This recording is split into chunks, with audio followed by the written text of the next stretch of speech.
আজি 14 ছেপ্টেম্বৰত দিনৰ 4 বজাত ওদালগুৰি জিলাৰ চিকাৰীডাংগাত গছপুলি ৰোপণেৰে বিশ্ব অভিলেখ গঢ়াৰ উদ্দেশ্যে আৰম্ভ কৰা অনুষ্ঠানত উপস্থিত থাকি ৰাজ্যৰ মুখ্যমন্ত্ৰী ডক্টৰ হিমন্ত বিশ্ব শৰ্মাই এটি গছপুলি ৰোপণ কৰি কয়, ইয়াৰ পিছত দ্বিতীয় পৰ্যায়ত 3 কোটি আৰু তৃতীয় পৰ্যায়ত 5 কোটি গছপুলি ৰোপণ কৰা হ'ব বুলি উল্লেখ কৰে।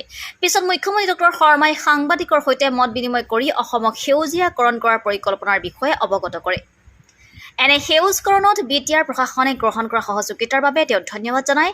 ভাৰত-ভূটান সীমান্তৱৰ্তী ওদালগুৰি জিলাৰ ভৈৰৱকুণ্ডৰ চিকাৰীডাংগাত দিনৰ 2 বজাত গছপুলি ৰোপণেৰে বিশ্ব অভিলেখ গঢ়াৰ উদ্দেশ্যে আৰম্ভ কৰা কাৰ্যসূচীত উপস্থিত থাকি বিটিআৰ কাৰ্যবাহী সদস্য দেওবৈচা বৰুৱাই কয়, ৰাজ্য চৰকাৰ আৰু বিটিআৰ প্ৰশাসনে ওদালগুৰি জিলাৰ ভৈৰৱকুণ্ড সমষ্টি অন্তৰ্গত চিকাৰীডাংগাত প্ৰায় 1000 বিঘা মাটিত 10 লাখ বিভিন্ন প্ৰজাতিৰ গছপুলি ৰোপণ কৰা কাৰ্যসূচীয়ে অনাগত দিনত অঞ্চলটোৰ লোকসকলক অৰ্থনৈতিকভাৱে সক্ষম কৰি তুলিব।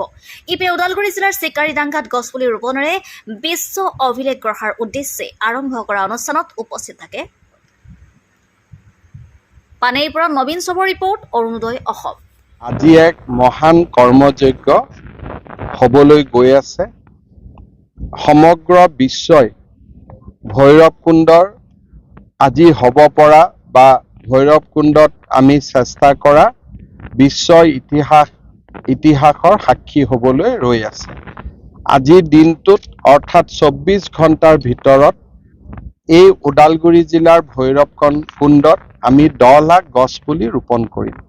24 ঘণ্টাৰ ভিতৰত ইয়াৰ আগতে 8,30,000 গছপুলি ৰোপণ কৰি পাকিস্তানে এক বিশ্ব অভিলেখ সৃষ্টি কৰিছিল।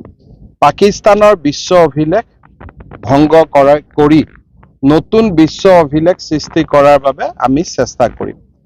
অমৃত বৃক্ষ আন্দোলন 17 তাৰিখে সমাপ্ত হ'ব। 9 তাৰিখৰ পৰা অমৃত বৃক্ষ আন্দোলন আৰম্ভ হৈছিল। 9 তাৰিখে 22 কিলোমিটাৰ দীঘল গছপুলিৰ সুন্দৰ এটা আকৃতি নিৰ্মাণ কৰি আমি বিশ্ব ৰেকৰ্ড স্থাপন কৰাৰ দিশত অগ্ৰসৰ হৈছোঁ। 10 তাৰিখে 3.5 লাখতকৈও অধিক গছপুলি একে স্থানৰ পৰা বিতৰণ কৰি আন এক বিশ্ব অভিলেখৰ দিশত আমি গতি কৰিছোঁ। 11 তাৰিখে অনলাইন পাঠ্যক্ৰমেৰে 7 লাখতকৈও অধিক লোকক গছপুলি ৰক্ষণাবেক্ষণৰ ওপৰত প্ৰশিক্ষণ দি আমি আন এক বিশ্ব অভিলেখৰ দিশত গতি কৰিছোঁ। আজি ভৈৰৱকুণ্ডত বিশ্ব অভিলেখ সৃষ্টি হ'ব বুলি মই বিশ্বাস কৰোঁ। 15 তাৰিখে নাহৰকটীয়াত আমি এক বিশ্ব অভিলেখ স্থাপন কৰিম। তাৰ পিছত 16 তাৰিখে আমি মাৰ্ঘেৰিটাত আন এক বিশ্ব অভিলেখ স্থাপন কৰিম আৰু 17 তাৰিখৰ দিনা আমি 3টা বিশ্ব অভিলেখ আৰু 1 কোটি গছপুলি ৰোপণ কৰিম। এই অমৃত বৃক্ষ আন্দোলনে অসমত পৰিৱেশ ৰক্ষণাবেক্ষণৰ ওপৰত এক বৃহৎ সজাগতাৰ সৃষ্টি কৰিব। মই ৰাজ্যৰ বন বিভাগ আৰু বিটিআৰ প্ৰশাসনক আজি ভৈৰৱকুণ্ডত লোৱা অনবদ্য প্ৰচেষ্টাৰ বাবে ধন্যবাদ জনাইছোঁ। ইয়াৰ ৰক্ষণাবেক্ষণৰ ক্ষেত্ৰত স্যাৰ কিবা দায়িত্ব অহা কিছুদিন যেতিয়ালৈকে বৰষুণ অলপ আমি দেখা নাপাওঁ তেতিয়ালৈকে 250 স্বেচ্ছাসেৱক আমি ইয়াক নিয়োগ কৰিম, যোনে নেকি গছপুলিবোৰ ৰক্ষণাবেক্ষণৰ চেষ্টা কৰিব।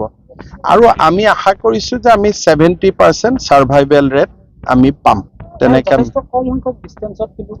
সেইকাৰণে কিছু গছপুলি ইয়াত যিহেতু অভিলেখৰ কাৰণে গছপুলি ৰোপণ কৰা হৈছে, অকণমান লাইনটোত ডিষ্টেঞ্চটো কম হৈ আছে কাৰণ মাটি কম, কিন্তু তাৰ পিছতেই বিশ্ব অভিলেখ হৈ যোৱাৰ পিছত আমাৰ বন বিভাগে গছপুলিবোৰ আকৌ এবাৰ সজাই দিব। ইয়াতে এনেই ঘৰত যি আমি গছপুলিবোৰ ৰোপণ কৰিম 1 কোটি, তাত আমাৰ আঁচনিটো হ'ল যে গছপুলি ৰোপণ কৰাৰ সময়ত আমি পৰিয়ালটোক 100 টকা দিম। 3 বছৰ পিছত আমি আৰু 200 টকা দিম, যাতে 3 বছৰ গছপুলিডাল সংৰক্ষণ কৰিব পাৰি। আৰু তাৰ উপৰিও গছপুলিবোৰ যিহেতু বাণিজ্যিক মূল্য আছে, সেইকাৰণে পৰিয়ালসমূহেও ইয়াক ৰক্ষা কৰিব বুলি মই ভাবোঁ। আৰু যি আমি মুকলি ঠাইত গছপুলি ৰুইছোঁ, সেইখিনি গছপুলি বন বিভাগে ভাল কৰি প্ৰতিপালন কৰি তাক ৰাখি দিব।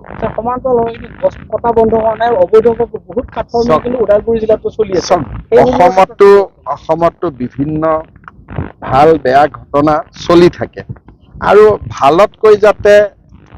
ভালে যাতে বেয়াক দমন কৰিব পাৰে, বেয়াতকৈ যাতে ভাল খবৰবোৰ আমি বেছি শুনিব পাওঁ, সেইকাৰণে এই অমৃত বৃক্ষ আন্দোলন। লাহে লাহে মানুহে বুজিব, বিশেষকৈ নতুন প্ৰজন্মই আজিকালি গছ নাকাটে। এটা চাম আছে, বিভিন্ন কাৰণত তেওঁলোকে গছ কাটে, আইনসংগত ব্যৱস্থা আমি লৈ আছো, আৰু এই ধৰণৰ আন্দোলনে তেওঁলোকৰ ওপৰতো কিছু প্ৰভাৱ পেলাব বুলি মই আশা কৰোঁ। স্যাৰ বিদ্যালয় মহাবিদ্যালয় এই প্ৰচেষ্টাটো দিবনে কৰিব মানে বিদ্যালয় মহাবিদ্যালয় ইতিমধ্যে আমি যিটো মেৰা মাটি মেৰা বন্ধন এই কাৰ্যসূচীৰ দিনাখন আমি পঞ্চায়তসমূহত ৭৫ডালকৈ গছ পুলি বিদ্যালয় মহাবিদ্যালয়ত ৰোপণ কৰিছোঁ। এনৰেগাৰ জৰিয়তে আমি নামঘৰ মন্দিৰসমূহত বৃক্ষ ৰোপণ কৰি আছোঁ, আৰু যিবিলাক আমি ফৰেষ্ট এভিকশ্যন কৰিছোঁ তাতো আমি গছ পুলি ৰোপণ কৰি আছোঁ। গতিকে অসমত মই ভাবোঁ যে ২-৩ বছৰত আমাৰ গছ পুলিৰ সংখ্যা বহুত গুণে বৃদ্ধি পাব। স্যাৰ নিয়াৰ তথ্যত এটা বস্তু ওলাইছে যে 5খন ৰাজ্যৰ ইতিমধ্যে আল কায়দাৰ হেৰিত কিন্তু অসমো আছে তাতে। চাওক, ২-৩টা ডাঙৰ ঘটনা হৈ আছে। এটা হ'ল আমি এটা ন্যাক তদন্ত দিব খুজিছোঁ যে অসমত দ্ৰুতগতিত ৰোহিংগিয়াৰ প্ৰৱেশ। যোৱা বছৰ আমি বহুতবিলাক ৰোহিংগিয়া ধৰাত পেলাইছোঁ, আৰু সমান্তৰালভাৱে আমি ৰোহিংগিয়াক অসমলৈ লৈ অহা দালাল বহুতৰ আমি এটা খবৰ পাইছিলোঁ, আৰু সেই মানুহবোৰ ইয়াত নাথাকে, তেওঁলোকে নতুন দিল্লী বা জম্মু কাশ্মীৰলৈকে অসমৰ থ্ৰুদি গুচি যায়। আজি নিয়াৰ ডিৰেক্টৰৰ লগতো মোৰ কথা হ'ব, আৰু আমি ৰোহিংগিয়াৰ 2টা কেছ আছে। এটা কেছ অসম পুলিচে ইনকুৱাৰী কৰিব, এটা কেছ আমি নিয়াক দিব খুজিছোঁ, যিটোৱে গোটেই, কাৰণ ইয়াৰ ৰেকেটটো গোটেই অল অভাৰ ইণ্ডিয়া। এটা ফেমিলিক সোমোৱাই দিলে ৪৫,০০০ টকা কৰি দালালি লয়। তাৰ কাৰণে অজস্ৰ মানুহক সোমাই দিয়াৰ এটা পৰিকল্পনা চলি আছে। সেই গোচৰটো আমি নিয়াক দিম। তাৰ উপৰিও আল কায়দা অসমত সক্ৰিয় হৈ থকাৰ বিষয়টো, আল কায়দা ইণ্ডিয়ান ছাবকণ্টিনেণ্ট, ইয়াক AQIS বুলি কয়, ই সক্ৰিয় হৈ থকাৰ কথাটো মই বিভিন্ন সময়ত আপোনালোকক জনাইছোঁ। আৰু এইটো হয় যে অসমত তেওঁলোকৰ বহুতবোৰ মডিউলে কাম কৰি আছে, আমি বহুত মডিউল ভাঙিছোঁ, আৰু আমি নিৰন্তৰ আমাৰ দৃষ্টি ৰাখিছোঁ। টেটৰ ৰিক্ৰুটমেণ্টটো BTR কৰিব, আমি খালি পৰীক্ষাটো পাতি দিব লাগে। আমি পৰীক্ষা পাতি দিছোঁ, BTR কৈছে আৰু এটা টেট পৰীক্ষা পাতি দিব লাগে বুলি, আমি পাতি দিম।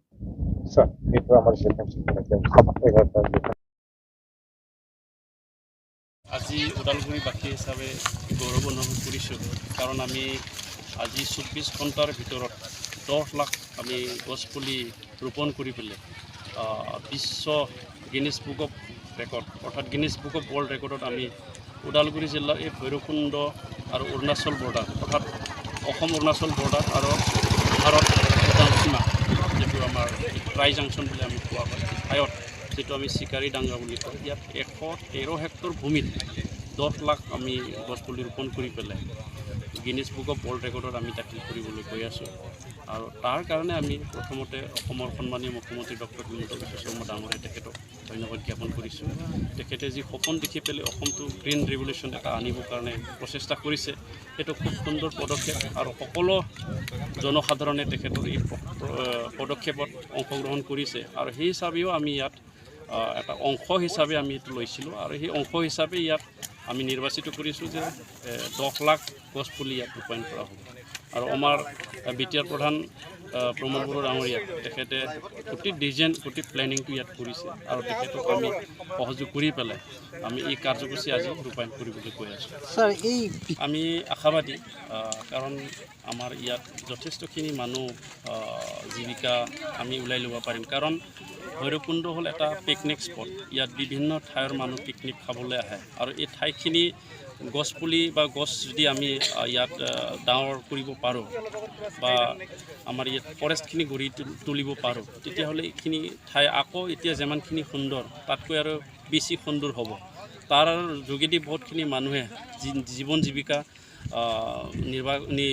নিৰ্ভৰ কৰি পেলাই, মানে বা ইয়াৰ লগত ৰিলেটেড হৈ পেলাই বহুত মানুহে নিজৰ জীৱন চলাই নিব পাৰিব। আৰু আমাৰ গিনিছ বুক অফ ৱৰ্ল্ড ৰেকৰ্ডত দাখিল হোৱাৰ লগে লগে এইটো এটা চবৰে নজৰত পৰি যাব, আৰু চবেই ইয়াত আহিব। ইয়াত বহুত টুৰিষ্ট মানুহ আহিব, আৰু টুৰিষ্ট মানুহ অহাৰ লগে লগে ইয়াত অঞ্চলৰ মানুহখিনি বিভিন্ন হোটেল, বিভিন্ন হোমষ্টে বিভিন্ন দোকান পোহৰ বিভিন্ন ইয়াত ব্যৱসায় প্ৰতিষ্ঠানবিলাক গঢ়ি তুলিব আৰু আমাৰ বিটিআৰ চুক্তি অনুযায়ী আমাৰ ভৈৰৱকুণ্ডত ধনশ্ৰী নৈৰ ওপৰত আমাৰ অৰুণাচল আৰু অসমৰ যি সংযোজী পথ আছে ইয়াত এটা খুব সুন্দৰ আৰু খুব ডাঙৰ প্ৰজেক্টৰ এখন দলং নিৰ্মাণ হৈ আছে যিটো প্ৰায় 6 মাহৰ ভিতৰতে সম্পূৰ্ণ হ'বলৈ গৈ আছে আৰু এইটো হোৱাৰ লগে লগে ইয়াত বিভিন্ন টুৰিষ্ট আহিব আৰু ইয়াৰ মানুহখিনি অৰ্থনৈতিকভাৱে লাভান্বিত হ'ব। मैं गिनीज वर्ल्ड रिकॉर्ड्स का ऑफिशियल एडजुडिकेटर हूँ। आज मैं यहाँ पे आया हूँ क्योंकि यहाँ पे एक रिकॉर्ड हो रहा है which is the most number of trees planted in 24 hours, यानी 24 घंटों में सबसे ज़्यादा पेड़ लगाने का ये रिकॉर्ड आज हो रहा है जो गवर्नमेंट ऑफ आसाम आज ये अटेम्प्ट कर रही है। तो इन्होंने टारगेट किया है अराउंड 10 लाख प्लांट लगाने का जो अटेम्प्ट है वो, तो ये कल शाम 6:30 बजे से इनका टाइम शुरू हो चुका है। उसके बाद यानी रात में प्लांट नहीं लगा सकते एज़ पर हमारे जो गाइडलाइंस हमारे जो रूल्स है उस हिसाब से, इसीलिए उन्होंने तभी से गड्ढे खोदना शुरू कर दिया है। और जब सुबह होती है, जब डे लाइट होता है, सिर्फ तभी आप प्लांट लगा सकते हो एज़ पर द रूल्स। तो इन्होंने आज सुबह जब 5:30-6 के बाद में इन्होंने प्लांटेशन शुरू किया है और अभी बज रहे हैं दोपहर के 12, तो अभी तक प्लांटेशन चालू है। तो मैंने कुछ एरियाज़ चेक किए हैं, मैंने हमारे जो बाकी गाइडलाइंस के हिसाब से जो चीज़ें लगती हैं वो चेक की हैं। जैसे एक एरिया में कितने प्लांटेशन हो रहा है, 2 प्लांट्स के बीच में कितनी जगह छोड़ी गई है, ये जो प्लांट्स लगाए जा रहे हैं ये इसी रीजन में सूटेबल है कि नहीं, ये भी एक गाइडलाइन होती है हमारी। आप कोई भी पेड़ कहीं पे भी नहीं लगा सकते रिकॉर्ड के लिए भी। तो ये सारी चीज़ें मैं अभी चेक कर रहा हूँ। ये पूरा अटेम्प्ट ख़त्म होगा आज शाम को। उसके बाद मेरे पास कुछ रिपोर्ट्स आएंगी, मुझे काउंट आएगा कि कितने एक्चुअली पेड़ यहाँ पे लगे, उसमें से कितनों को डिस्क्वालीफाई करना होगा हमारे गाइडलाइन के हिसाब से, वो मैं रिपोर्ट के बाद चेक करूँगा। और आई थिंक इस पूरे एक्सरसाइज को ख़त्म होने में कुछ दिन लग पाएंगे क्योंकि बहुत बड़ा एरिया है, बहुत बड़ा डेटा है।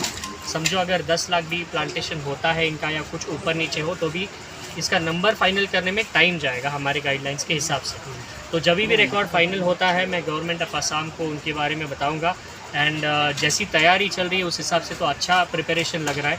So I wish them all the best and I hope they break the record. Sir 4 type के प्लांट्स हैं जो इंडिजिनियस है पूरे, इसके बोटानिकल नेम्स मैं आपको दे सकता हूँ, पर ये ऐसे ही पेड़ होने चाहिए जो इस रीजन को सूटेबल है। इन्होंने हमें लिस्ट दी थी पहले, वो अप्रूव्ड प्लांट्स है और वही प्लांट कर सकते हैं सर। मैंने क्योंकि that is something I would leave for the experts to actually tell. If you talk to somebody from the forest department, it is their responsibility कि वो इसको कंट्रोल करे या इसको अलाउ करे। It is not at all a part of how the record will happen. What we tell in the guidelines is that they have to plant them sustainably. इसमें automated machinery नहीं use कर सकता, आपको हाथ से ही गड्ढे करने, हाथ से ही प्लांट करना है। आपको वैसे ही पेड़ लगाने जो यहाँ पे अच्छे तरीके से सूट होंगे इस एनवायरनमेंट को, और इनको आगे ग्रो करने की भी एक मॉरल रिस्पॉन्सिबिलिटी इनकी होती है। हम इतने गाइडलाइंस बताते हैं, इसके बाद में ये टेरेन उनका है तो it is their I think jurisdiction. तो मिनिमम रिक्वायरमेंट है 8.5 लाख प्लांट्स। इसके ऊपर अगर ये हो 24 घंटे में तो ये रिकॉर्ड सक्सेसफुल हो सकता है।